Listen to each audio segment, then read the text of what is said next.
circonscription d'Issoire. Gros plan ce soir sur la première circonscription, Clermont-Nord.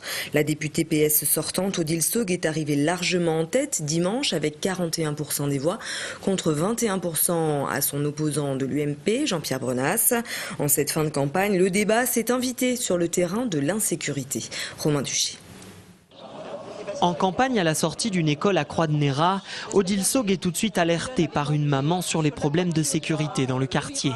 La députée PS sortante se dit consciente du problème, surtout qu'une pétition a été lancée récemment par des habitants auvergnats.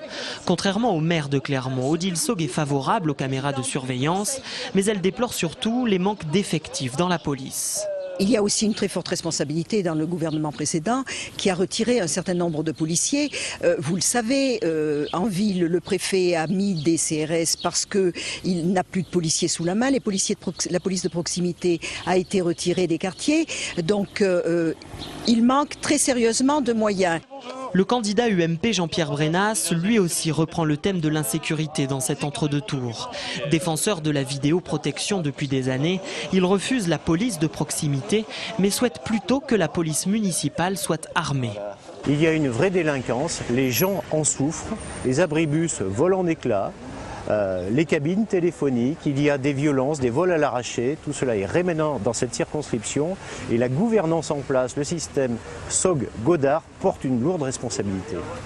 Reste à savoir si les propositions en termes de sécurité sont capables de changer la donne.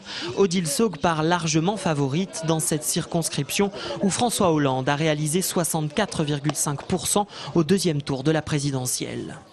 En ce qui concerne les consignes pour le deuxième tour, Alain Lafont refuse d'appeler à voter pour Odile Saugue car, je cite, elle a renoncé à lutter contre l'incinérateur.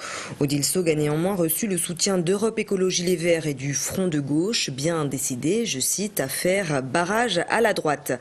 De son côté, le parti radical valoisien ainsi que le Nouveau Centre ont assuré Jean-Pierre Brenas de leur soutien, comme aux autres candidats de droite du département. Je vous rappelle la soirée électorale de dimanche sur Clermont Première en direct à partir de 20h en partenariat avec le journal La Montagne. Dans la